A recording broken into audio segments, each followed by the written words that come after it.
Helldivers 2 is creating more than a fun co-op gaming experience. It's creating its own shared culture and community that is reminding us why we love video games, and it may be the meteor that ignites a hugely important shift in the gaming industry. In this video, we'll be exploring how it accomplishes that, while in and of itself being a love letter to the world of military sci-fi, especially Starship Troopers, Halo, and so much more.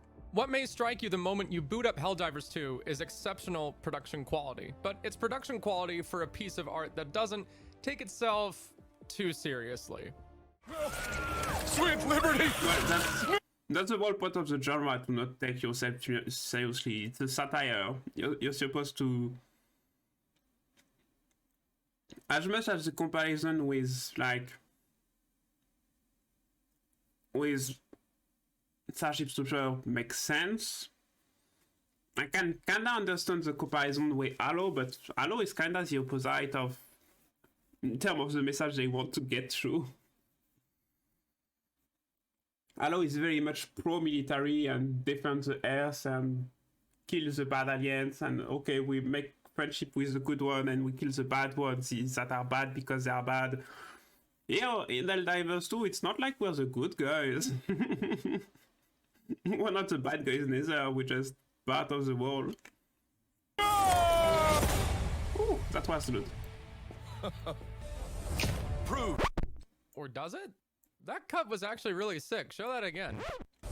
Prove to yourself that you have the strength and the courage to be free.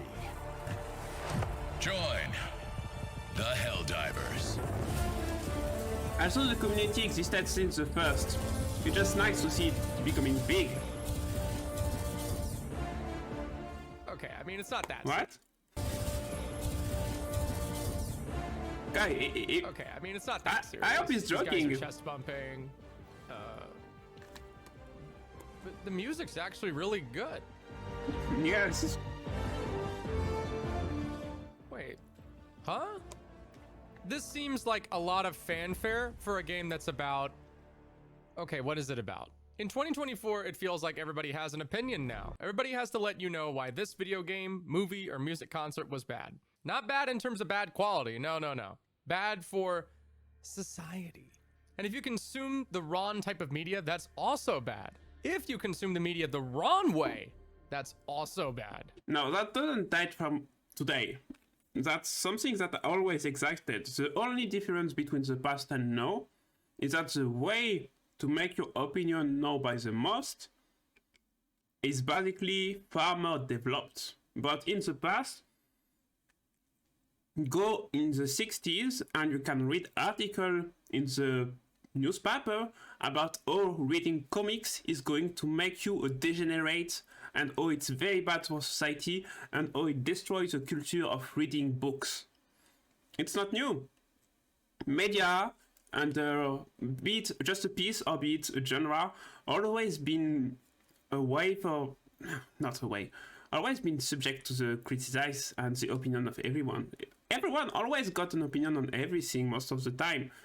Or they don't, and that's an opinion in itself. The very much difference is that now it can reach a lot more people, and also that people can organize themselves, and also that a lot of people are basically giving a lot of importance about the fact that others should agree to their opinion. That's the whole point of the cancel culture for most people, is that, oh no, I'm getting cancelled. A bunch of people that don't know me, that can't do nothing to me almost, are basically being asked to me on the internet. Who cares? What do you guys? Who cares? Okay, it's not pleasant, but if you take a step back, as long as it's not death threats and physical threats and stuff like this, chill. Being cancelled is not the end of the world unless it's somehow attack how you live and stuff like this. It can be pretty horrible because there is actually counseling and stuff that happens in like school and high school, for example, that is basically harassment, that is far more serious, but there's a lot of time where you're just like, okay, you're going to dislike these guys and what's going to happen because of that? Nothing. what's the right way to consume a video game? A video game's supposed to be fun, right? Well, Yeah. Helldivers 2 manages to accomplish that while providing some commentary and no commentary all at the same time. If that feels like it makes no sense, keep watching.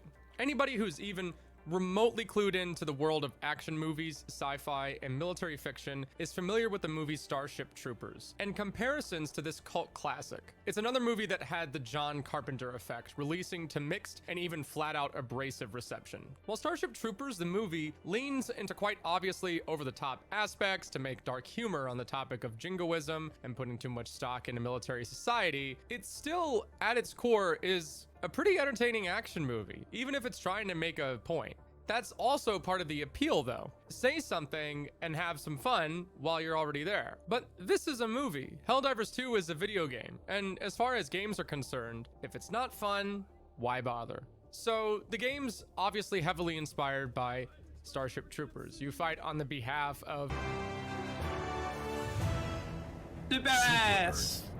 Our home. to take down the Terminid, giant bugs, and the Automaton, giant robot, menace. The game leans heavily into this vibe. Players who get kicked out of your lobby are court-martialed. Players who leave the lobby return to civilian life. And behavior that is unbecoming of a champion of humanity is considered unpatriotic, at least according to your friends anyway. You'll spread Yeah, no. The only stuff that is somehow punished is if you kill a civilian, you get like a punition of 50 credit or something like that. Not credit even, it's requisition, and it become 50, 100, 150. But you can do as fucking as you want, you can kill your friend. They are not going to give a shit about it. So the only reason that is going to become difficult for you is because your friend can kill you in return. managed democracy via bullets, orbital artillery from on high, and Earth's finest violence dispensing technology. And as far as you could tell, if you spent a lot of time online, everybody seems to be having a lot of fun spreading ordnance-sponsored freedom to the planets of the solar system. Explosively. The game never lets up with these thematic aspects. Every step of the way tries to deliver this point of blasting away humanity's greatest threats on the behalf of humankind and our way of life. And I'm smart and democratic, so I am immune to propaganda. I'm kidding, I'm not. From the moment you look out from the bridge of your super destroyer, one of many in a planet-wide campaign to dispense the GDP of several developing countries onto the surface below, and leave just about any trace of what was there turned inside out, including the ground it was walking on, it's clear that Helldivers 2 wants you to have as much fun as humanly possible. Yeah, the game it's is fun. built from the ground up with cooperation in mind. Reason being, you can certainly solo the missions if you want, but you can only do so much on your own as a lone soldier. And you're gonna be met with a certain difficulty cap at which the enemy types and amount of enemies you encounter is just gonna be too much. Everything is But what if created you to had a be friend? together. What if you had two friends? What if there were four of you? What if one guy had the big gun to take out the light armor, the other one had the machine gun for the smaller mobs, and the other one had the ammo backpack to keep you all resupplied? And the other one had just about every automated death-dealing auto turret you could find. Okay, that's pretty cool. What if I need more than that? Well, how about a Space A-10 Thunderbolt? Boom! Got it. Nice. All right, cool. I get it. Stuff explodes, but don't FPS games have other stuff that's not just shooting and exploding? How about something strategic? Well, yeah, you can call in smoke grenades too. You can call in a giant lightning rod, an EMP blast that slows down enemies, an orbital railgun that snipes the biggest, more heavily armored bad guy in the field, or giant laser. So, is the game difficult? It depends on the difficulty, duh. It's not a great question, because the game is as difficult as you make it. There are several difficulty levels, but it embraces the camaraderie of co-op shooters by giving you and your squad the itch to say, I think we can turn the heat up a little bit, and to see what happens. And it makes even the most terrifying and insane moments imaginable feel like you're right in the middle of an action movie, with incredible production quality, rousing soundtrack, cacophonous sound effects, and visceral voice acting. The reason this all works is because Helldivers 2 embraces a little rule in the movie business that all the greatest action directors, the Tom Cruises, the James Camerons, and the Michael Bays of the world understand. The rule of cool. One of the reasons the co-op shooter tends to do so well is the cinematic feel of it. You and your buddies feel like a small army fighting against the world for survival. It's not unfair to compare Helldivers 2 to Left 4 Dead in the sense that it follows a pretty similar mission structure. That's the main Load into the genre. world, do what you gotta do, fight your way through hordes of bad guys, and get to the safe zone.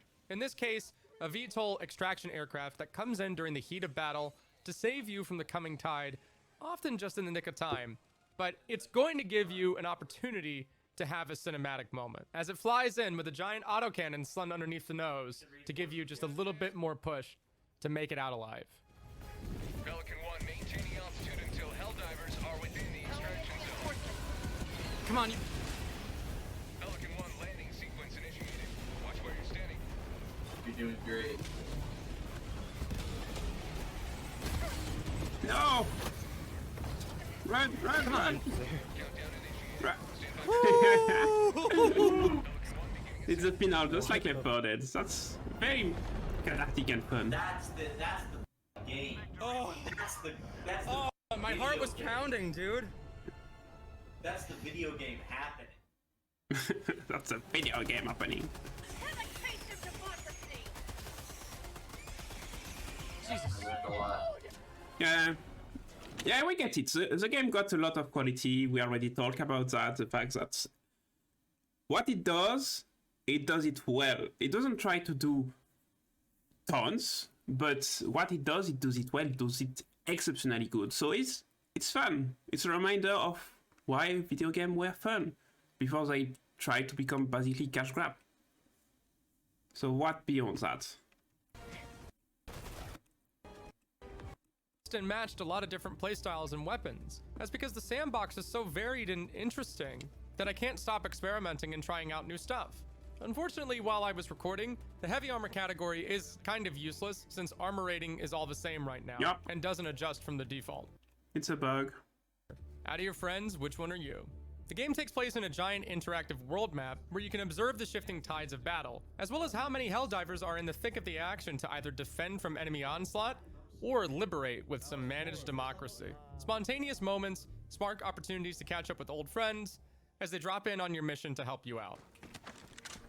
Well, when it works because I had a lot of problems with the network at the start. Now it's doing better.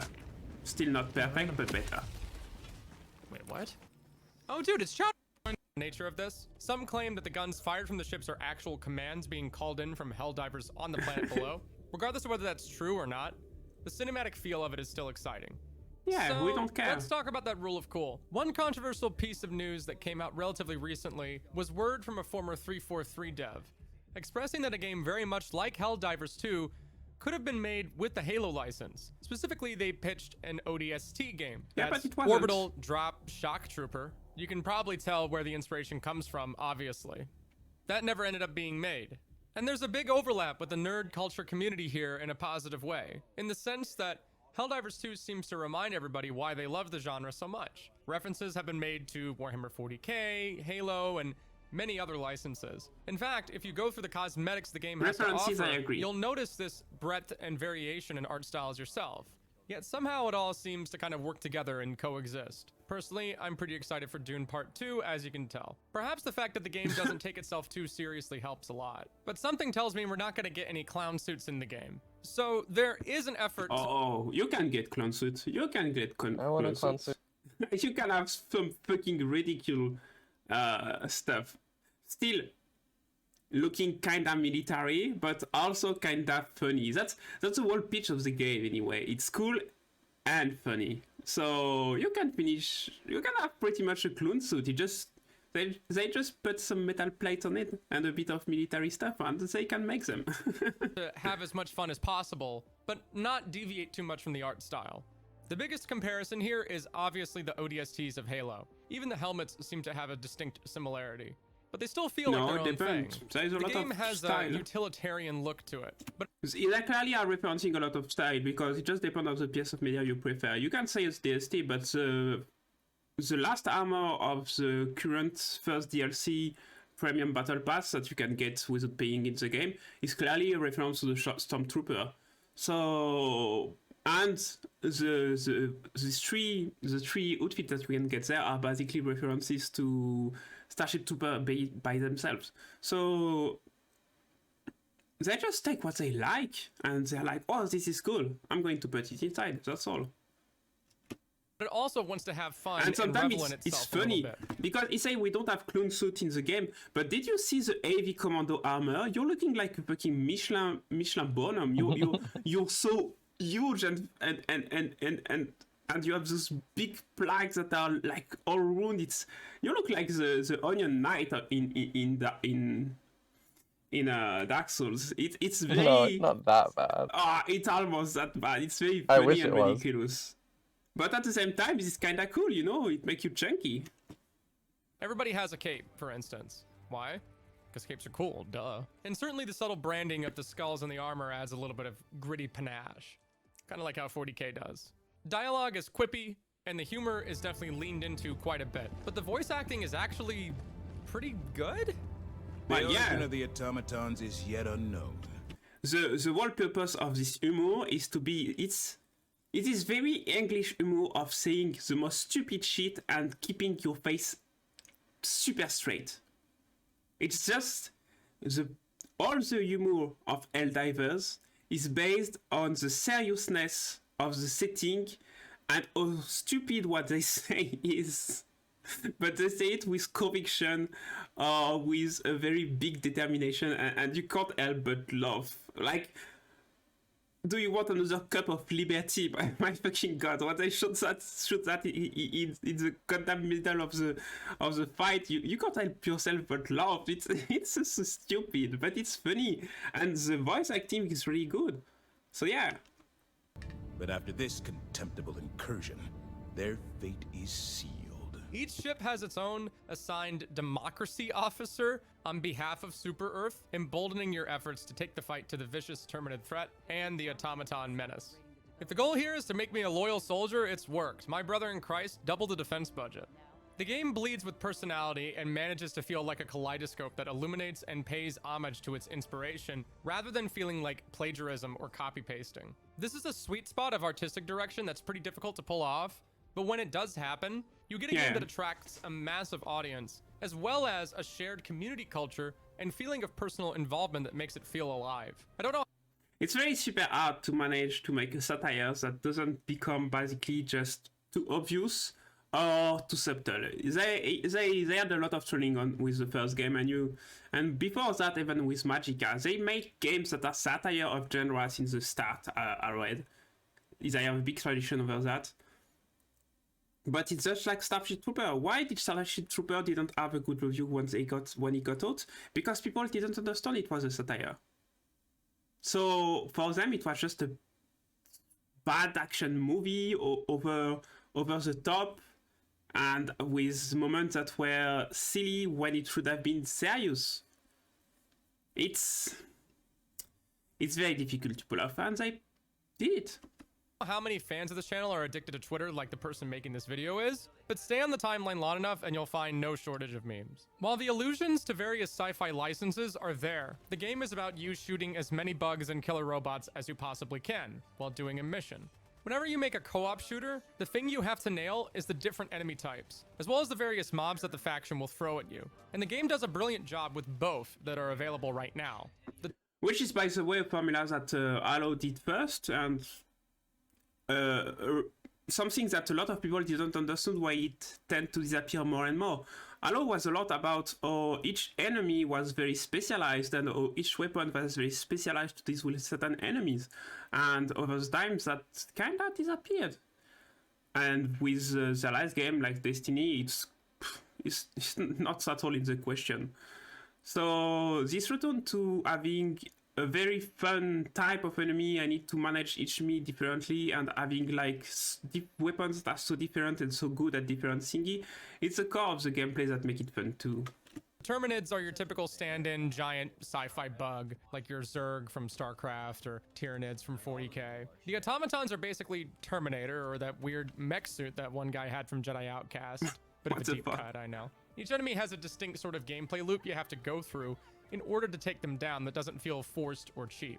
Some of them you can just shoot them. Some of them you gotta shoot them really precisely. Some of them you gotta blow up. And there's more than one way to skin a cat. For instance, Robo Nixon is up armored, and can't be easily taken down from the front with conventional small arms. But with this armor-penetrating rifle with a scope attached, I can go prone, reducing the recoil significantly with my armor passive, and snipe him with multiple long-range shots on his head, which serves as the weak spot. You can, of course, be less subtle and just blast him with anti-armor rockets. But since the 40k dreadnoughts tend to be a big pain in the butt, I usually save the rockets for them and try to take them off the board as quickly as possible. Still, non-specialized weapons can serve functionalities in a pinch, meaning that every enemy is still vulnerable if you play your cards correctly, which is a trait that I like quite a bit. Instead of a rock, paper, scissors game, it becomes one of resource management. Different enemies have their own different energies that they project onto the battlefield that can turn the tide in an instant. And even the smallest of opponents are dangerous in numbers. One particularly terrifying bug can go invisible and seem to take frustratingly large amounts of shots before getting away, meaning you really should be aiming for the head if you can. Yeah, but that's not a small bug, that's a stalker, and they're one of the special enemies you have to fight though. Help it. Bigger opponents often have knockbacks or explosive ordnance that can knock you on your ass and put you in another action movie scene you didn't volunteer for.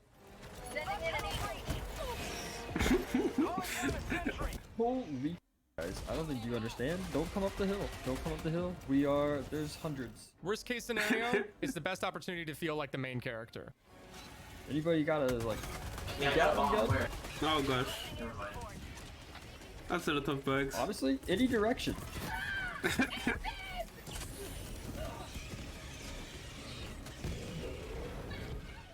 The game encourages you to use your brain a little bit at higher difficulties. And out of the box, it already has some kind of tactical bro mechanics to begin with, which is interesting for a game this arcadey. For one, milsim guys will notice that reloading doesn't magically merge your shots together. If you toss the mag early, you toss that magazine early and lose it forever. So you can't COD reload. Ammo conservation becomes an important aspect of the gameplay loop and forces you to think carefully about how you're going from point A to point B. And while 7 magazines for your primary weapon feels like a lot, you can and will run out faster than you think, considering the sheer amount of enemies you'll be shooting. The bulk of the game is in the stratagem system though, a system of cooldowns from orbit that provides you with power weapons, ammo. I don't need to know that. This mechanic is carried It's a integrated bunch here of with the combo with a key, it's where it very feels like a fun, walk in the park. very arcadey. But if you're not as familiar with it, you'll be punished for trying to use a lengthy call-in while being surrounded by the enemy. Other call-ins just are go as simple fast. as upright right. It can save you in a pinch. The game has Landed by spawned us. so many memes, art, memes, more memes. It has a shared culture in a pretty short amount of time. It even has shared narratives. As the game world shifts, so too does the community to the impending threat in-game. This video was created off of the heels of the Automaton campaign as they ravaged the western quadrant of the galactic map. The planet Malevelon Creek was commonly, jokingly, albeit not really jokingly, referred to as Robot Nom, which if you look at the footage, it's Robot Nom. And the community laments its fall to the enemy, a testament to the numbers and viciousness Except it of the didn't robot fall. menace. We are But saving drop it. near its neighboring planet must not fall. The game encourages you to participate in different campaigns and rewards you over time with It didn't commitment to the drop. war effort. The game caught fire so quickly too. I'm prepared for the sheer amount of player numbers, not particularly to the fault of the devs. You can the see it, servers might needed to even be creep kept at a still certain there. cap of 450,000 to keep from crashing. It's an interesting sort of good problem for a game to have, being too popular. At one point, the devs rewarded everybody with an XP boost as an apology for the server problems, which caused more people to play and put strain on the servers. The game has become a shared favorite just about overnight, Yeah. evoking notes of the Pokemon Go craze that happened about a decade ago. Just about all your friends are probably playing it right now, so you can hop in on their raid and say hi. Which is very strange because the very big difference with the one is just the angle of the camera. And the number on the one weren't that big. Well, I say it's surprising, but it's not surprising. Because while they just basically make the game better and better at what it was already good, the rest of the industry went a bit cuckoo crazy. One thing the game is making people talk about is the difference between making a game fun and making a game competitive. In a world where competitive esports anything is just about as controversial and heated as a conversation can get for FPS games, Helldivers 2 invites you to take a step away from that scene and just have some fun. But it's not to say that the game is brain dead and easy. It's not to say that you can't sweat a little bit either, because at higher difficulties, the game is certainly tough. If you don't set your turrets up right, if you don't isolate the targets you need to isolate, you will get to a point on some missions where it doesn't matter how well you can shoot. because you'll be surrounded by opponents every turn. There are strategic battles you have to win the tactical ones later. Somehow, the game manages to do a really good job of making each moment feel winnable, and I think that's what makes it so special. Seemingly overwhelming odds certainly feel overwhelming, but at the same time, triumphing over those odds is super exciting. It manages to hit this perfect sweet spot of challenging and fun at the same time. Some missions, and especially higher difficulties, will require you to coordinate with your team and manage your resources efficiently. If there's anything that Destiny 2 players can attest to, just because something is PvE doesn't mean it's casual.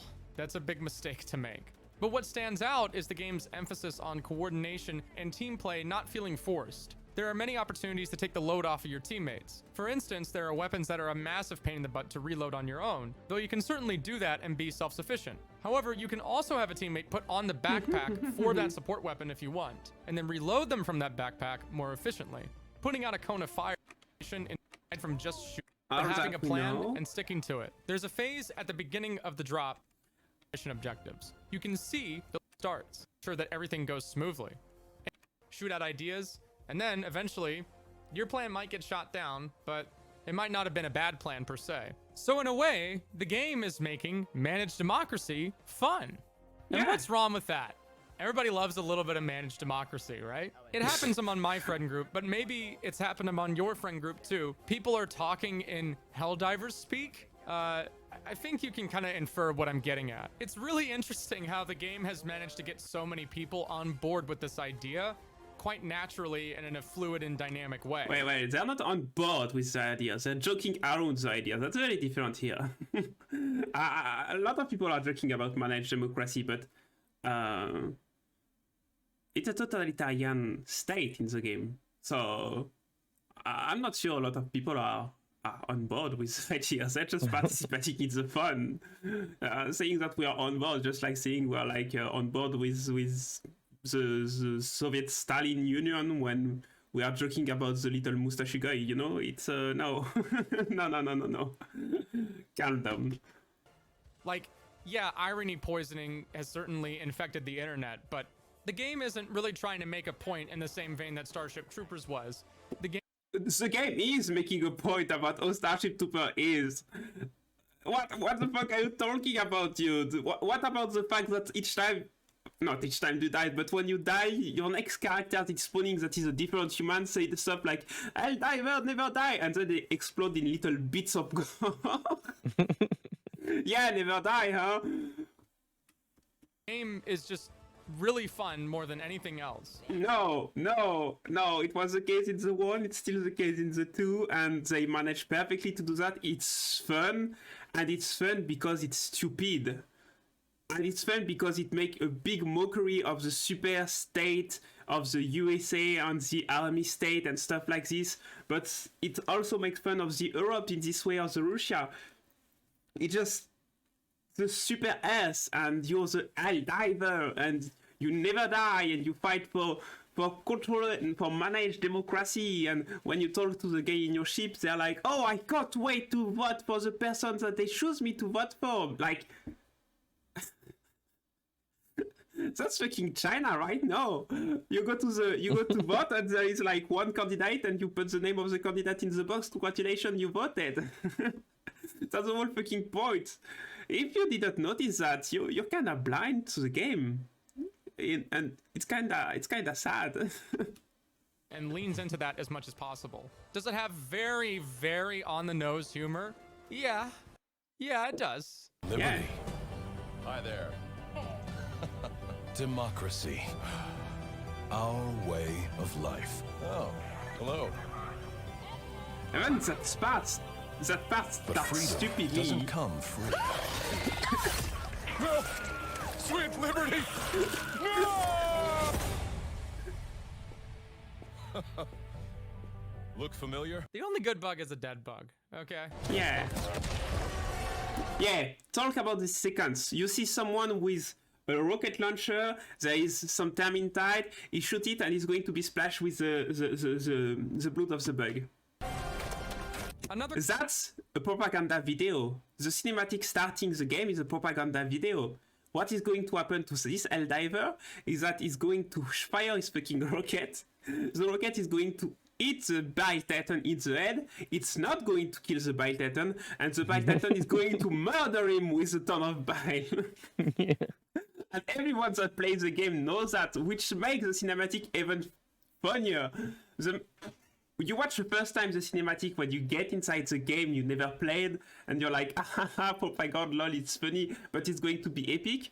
And you watch the cinematic like maybe 6 or 7 hours once you're in the game, and you're like, yeah, you already think it's like this, huh? And you're losing still. It's still very funny, but it's even more funny because you know that it's not true. When you're on the field, it's not like that at all. It's not easy. It's not full of glory. It's very gruesome and bloody, and there is a ton of people dying all the time. And dying for no fucking reason most of the time, because like literally your allies can kill you by mistake all the time. There is a very reason for why the game allows so much friendly fire, because it's fun. It's fun. Since Magicka, it was fun during Magicka, it's still fun now, and it allows a very big critique of the fact that it's very Warhammer 40k. The cost of your life is probably less than the cost of the weapon you carry. You're just one another part of the big military machine, and you can die at any moment, and it's okay. It's okay, we have 12 other people that are ready to go out of cryogeny just to drop like you did. A component that's really interesting here is the potential for more content. In the galactic map, you can see these different quadrants have different territories that the enemies are occupying or fighting for. But these are just small sections of the map. There's a whole bunch of other planets in the middle here that I assume are going to be raided at some point. In fact, the game even implies that Earth and Mars are up for the taking from an enemy invasion. Yep, they are. I'm sure a lot of people have started with Helldivers 2. I didn't even know Helldivers was a thing, really. I didn't know about Helldivers 1, the twin stick shooter that it was before. But in Helldivers... The number of times I defended Earth in Helldiver 1, it was good battles, by the way, it was fun. But we are losing the war, so... There's one, you had mech suits, and you had a whole third enemy faction, the Illuminate, which were like these floaty force field laser alien types. So there's already potential for a lot more content they can integrate into Helldivers 2 moving forward here. And the base game already has a lot of replayability and a robust amount of content for $40. Compared to other games out now on the scene for $70, it really begs the question, what could these guys have done with a bigger budget? If they managed to do this... They would have done the same thing. Because it's not a managed... This game is all about not bigger. It's all about being good at what you do. You don't need to be always bigger, always stronger, making more and more stuff and going in all direction. What they wanted was basically Helldiver 1 better. They made it better by changing a few elements. And they already had planned to do like Helldivers 1 and add more content to the game no matter what. Even with a bigger budget, there is not much they could have done to revolutionize the game even further. In fact, I think that over-the-top budget would probably have been bad for the game. This game doesn't need more sophistication, it just needs more content. And to make more content, quality content, what people need is not more money, especially not Arrowhead Studio, especially not after, even if it was a bad success, it's time, dedication, and passion. And the only thing that stop big studio to have the time, the dedication, and the passion, it's basically the production teams that want to make money fast. Which is not the case for Arrowhead. Which is leaving a lot of $70 games right now in the dirt. Well, yeah. What could Arrowhead do with more resources and more staff? What we have currently is already such a massive slam dunk. It's really going to be interesting to see where the game goes in the future. I don't think Helldivers 2 is exactly the most complicated game. At its surface, it's pretty simple. You drop into a map, there's an objective, run around, shoot bad guys, and get away. But the fact that I feel like each dive, per se, has its own unique sort of narrative and story that plays out over the course of, say, 40 minutes or so, is really, really exciting and fun. In fact, just working on this video, I had a harder time figuring out whether or not to work on the video or play Just the game. go back to play, Because yeah. there were just so many nuts to crack here. It's $40. If you like Gears of War, this is hugely up your alley. If you like co-op PvE-based kind of shooters, this is hugely up your alley. Or if you're just a military sci-fi nerd in general, this game is hugely up your alley. I recommend Helldivers 2 wholeheartedly, passionately, democratically. My life for Super Earth. That's right. Well, it didn't answer the question he's asking in the end. I'm a bit disappointed by the video, I won't lie, because Helldivers 2 just changed the gaming industry forever, that's the title of the video, so I was expecting him to go into the analysis of what was making Helldivers 2 a success compared to the game he's talking about, the other FPS that are like $70 on the market right now, the Call of Duty, the other game like this. It doesn't go at all inside that. What he's doing is just presenting the game, which is basically nice, but it's not analyzing it at all. So yeah, I'm a bit disappointed. I wasn't expecting that. I squeezed some part of the video because if you look at my channel, you already know a lot of, oh, this game work. I already made myself a review video of this game when it was getting out. That's a bit sad. I would try still to answer what he asked as a question myself, and in a very short way. Helldivers just changed the gaming industry forever. Why? I would say that maybe, and I'm not sure, I don't see the future, I don't have any precognition or anything, maybe it's going to be a wake-up call to the other big companies that maybe they can remember what games were made for and what games are fun for. And I think some company already started maybe waking up a bit about that, because the last Resident Evil, for example, they were good. They were really good. Resident Evil Village, and before that Resident Evil 7, they were kind of their own wake-up call to, okay, we need to go back to the basic and redo what we're good at. And they were very good game. And they were also costing a lot, but the price didn't really put any problem. Everyone knew Lady Dimitrescu, and there was a lot of meme about her. So I'm sure the other company can do that. Except maybe Ubisoft. Maybe it's too complicated for Ubisoft. No, I'm joking. I hope that the company are going to wake up and take this example and say to themselves, okay, maybe we need to stop doing what we are doing and no, I'm dreaming. Fuck no. They're going to keep doing trash game to get the most money they can. Whatever I'm talking about.